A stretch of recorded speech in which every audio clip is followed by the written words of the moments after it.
Je vais vous dire, c'est absolument fantastique. Je n'ai pas les mots pour m'extasier suffisamment sur ce qui se passe sur les marchés en ce moment. Je vous fais grâce des records qui tombent tous les jours sur les indices américains parce qu'on a tellement l'habitude que ça ne choque plus personne. C'est tous les jours. Mais par contre, je suis tout simplement sidéré de la manière dont les chiffres du CPI, autrement dit l'inflation du mois dernier, ont été passés sous silence. On va être très clair, on se fout totalement de l'inflation, c'est carrément officiel. La seule chose qu'on veut, c'est une baisse des taux. Pour faire simple en ce moment, tant qu'il y a du narratif sur l'IA, on est content, le reste, c'est du détail. Bienvenue dans ce Morning Bull Live, je suis Thomas Vaillet et nous sommes le 12 septembre 2025.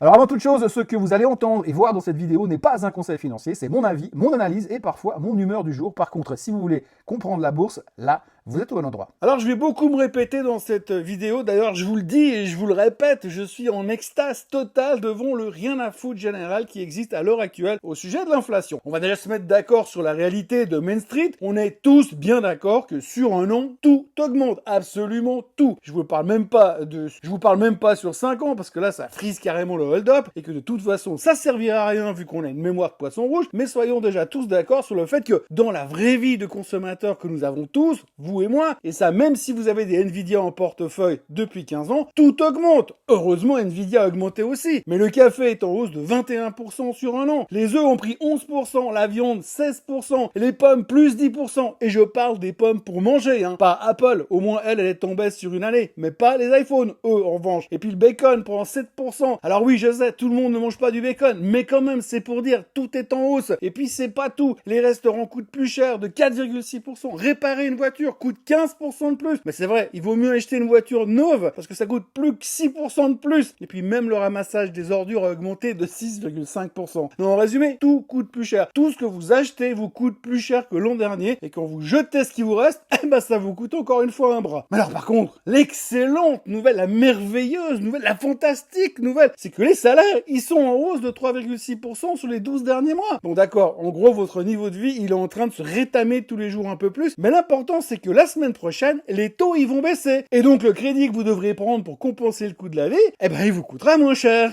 Elle est pas belle la vie? Oui alors, je suis totalement sidéré du niveau de rien à foutre que l'on porte aux chiffres de l'inflation qui ont été publiés hier. Ça fait 15 jours qu'on nous pompe l'air pour nous dire oui les chiffres de l'inflation du 11 septembre c'est le dernier qui pourrait remettre en question la baisse des taux du 17 septembre. Bon bah hier les chiffres du CPI sont sortis, la version Core et pas la version Core, et ce matin j'ai mis 10 minutes pour trouver ne serait-ce qu'un article qui parlait du sujet pendant 2 minutes. Donc 10 minutes de recherche sur internet, Wall Street Journal, rien sur l'inflation, le Barron's, rien sur l'inflation, MarketWatch, la nuit totale, Bloomberg, abonné absent. J'ai finalement trouvé un article un peu complet sur CNBC, mais il a fallu cravacher pour trouver, parce que personne n'a eu la bonne idée de le mettre en avant sur le site. Je veux dire, on a presque l'impression qu'il y a un complot qui s'est mis en place pour que personne n'en parle. Non, parce qu'on peut les prendre comme on veut. Les chiffres de l'inflation qui sont sortis hier, c'est une catastrophe. Encore une fois, heureusement que ces derniers jours, les analystes ont augmenté leurs attentes. Comme ça, les chiffres sont au moins sortis en ligne avec les dites attentes. J'en suis à me demander si on les a pas prévenus 3 jours avant pour qu'il n'y ait pas de déception et qu'on puisse pas remettre en doute la baisse des taux éventuels, bien sûr, du 17 septembre. Bon, tant pis, hein, quitte à me faire engueuler, je vais quand même vous donner les chiffres. Donc, l'inflation en août était de 2,9%, parfaitement en ligne avec les attentes. Et le core CPI, celui où on enlève tous les trucs qui servent à rien, comme l'énergie, le logement, la bouffe, bah lui il était à 3,1%. Là aussi, parfaitement en ligne avec les attentes. Alors on notera quand même que statistiquement, les économies sont systématiquement à côté de la plaque au niveau des prévisions sur l'inflation, mais là, paf, dans le mille. Bon, je vais vous dire un truc, hein. On peut en parler pendant 2 heures, on peut s'énerver là-dessus, je peux vous prouver par A plus B qu'on se fait défoncer par l'inflation depuis 5 ans, ça serait qu'une perte de temps puisque la seule chose qui compte, c'est l'interprétation qu'on en fait et le narratif qu'on met autour. Ce qui compte, c'est pas la réalité, c'est l'interprétation. Aujourd'hui, les marchés, les investisseurs, ils sont manipulables à soi et la seule chose qu'on est capable de se dire, c'est « Oh là là, l'emploi ralentit, donc la Fed va couper les taux ». Ou alors on arrive aussi à se dire « L'inflation accélère, donc la Fed va couper les taux. Des fois, on dit même, oh, le ciel est bleu, donc la Fed va couper les taux. Bref, en gros, couper les taux et la Fed, c'est un peu le mot qu'on utilise en ce moment. Il y a que ça qui nous fait vibrer. Et on pourrait continuer encore longtemps comme ça. Et je plaisante qu'à moitié, puisque ce matin, je suis tombé sur l'interview d'un stratège financier qui disait que les chiffres du CPI étaient rassurants parce qu'ils n'étaient pas au-dessus des attentes. Ce qui aurait remis en question la baisse des taux des prochains FOMC meetings. Eh ben, ça tombe super bien parce que les attentes ont justement été révisées à la hausse il y a tout juste 3 jours. Sinon, ils auraient été en dessus des attentes. Bref, je suis sidéré. Ces chiffres sont un ramassis de et l'interprétation qu'on en fait, tout comme les attentes qu'on publie sur commande en fonction du sens du vent, c'est encore pire. Donc pour résumer en 3 lignes, l'inflation continue de remonter et ça n'a pas l'air de vouloir s'arrêter de sitôt. Sans compter qu'en baissant les taux la semaine prochaine, on va en remettre une couche. Et alors pendant ce temps-là, la croissance est morose, l'emploi se pète la gueule et on vient juste de nous annoncer qu'on avait en fait mal compté parce que il y a près de 900 000 jobs qu'on nous avait dit qu'ils existaient, ben en fait ils n'existent pas. Désolé, les bouliers du BLS étaient en panne. Plutôt les boulets du BLS. Alors en tenant compte de tout ça, j'aurais envie de vous dire que la croissance est molle, l'emploi est pourri, l'inflation ne baisse pas, ou plus en tout cas, nous sommes donc en stagflation. Mais bon, tout le monde s'en fout, je vois même pas pourquoi j'en parle encore. Donc hier à Wall Street, c'était la fête au village, on se serait cru dans un concert de Patrick Sébastien, le S&P 500, le Nasdaq, le Dow Jones ont aligné des records de clôture comme si c'était une évidence. Tesla, ça a pris 6%, sans qu'on sache trop pourquoi. Probablement parce que les acheteurs ont voulu consoler Elon Musk qui s'est fait rattraper par Larry Ellison niveau pognon. Et puis comme Oracle a baissé de 6% hier, Musk il est de nouveau tout seul sur le toit du monde. Micron s'est envolé de 7,5% parce que Citigroup a relevé son objectif, comme si un analyste avait le pouvoir de déclencher un rallye mondial. Et puis alors Warner Bros. Discovery a explosé de 29% parce qu'on s'autorise à penser dans le Wall Street Journal que Paramount se prépare à faire un bid. Bon, généralement le Wall Street se gourre rarement. Le Wall Street Journal, c'est eux qui ont préféré parler du takeover sur Discovery plutôt que d'aborder le sujet de l'inflation. Mais le plus drôle dans tout ça, c'est pas tant la hausse, c'est la raison de la hausse. On nous explique très sérieusement que c'est parce que l'inflation est tenace et que l'emploi se casse la gueule que les marchés montent. Logique imparable. Plus l'économie va moins bien, plus les marchés avancent plus fort. Ça s'appelle le syndrome de Papa Powell qui va baisser les taux et sauver nos portefeuilles. Là, en ce moment, c'est un peu comme si on attendait Noël la semaine prochaine. On a déjà mis le sapin en place, on a déjà ouvert les cadeaux, mais on fait semblant d'attendre la date précise, histoire de respecter les codes.